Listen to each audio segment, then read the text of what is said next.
دوستو، کیا جانوروں کے اندر بھی روح موجود ہوتی ہے یا پھر روح صرف انسانوں میں ہوتی ہے؟ اس بارے میں مختلف رائے ہیں۔ مختلف علماء کی مختلف رائے۔ بعض کہتے ہیں کہ روح صرف انسانوں میں ہوتی ہے، جانوروں کے اندر روح موجود نہیں ہوتی۔ لیکن بعض علماء کا کہنا یہ ہے کہ ہر وہ چیز جو زندہ ہے اس کے اندر روح موجود ہے۔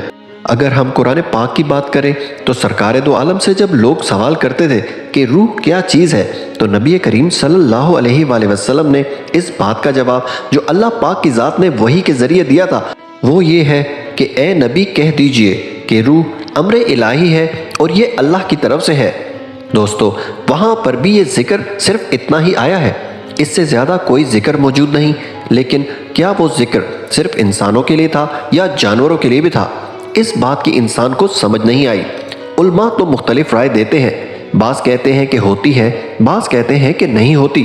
لیکن اگر آپ غور کریں، حضرت آدم علیہ السلام ابھی پیدا بھی نہیں ہوئے تھے، مطلب جب ان کا جسد خاکی ابھی تیار نہیں ہوا تھا، ابھی حضرت آدم علیہ السلام کی مٹی کا گارا گوندا بھی نہیں گیا تھا۔ اس سے پہلے عالم ارواح میں تمام روحیں موجود تھیں۔ انسان کی روح اس کے جسم میں بننے سے پہلے ہی موجود تھی۔ وہاں پر ہم انسان اللہ تعالیٰ کی ذات سے وعدہ کر کے زمین پر آئے ہیں۔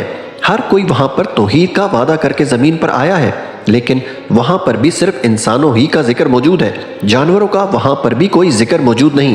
یہاں پر حتمی رائے تو کوئی نہیں دے سکتا، لیکن بات اس طرف جاتی ہے کہ روح اللہ تعالیٰ کی طرف سے تحفہ ہے جو صرف انسانوں کے لیے ہے، اور جانوروں کے اندر صرف جان موجود ہوتی ہے، زندگی موجود ہوتی ہے جو اللہ پاک کی ذات دیتی ہے اور پھر اس سے واپس بھی لے لیتی ہے۔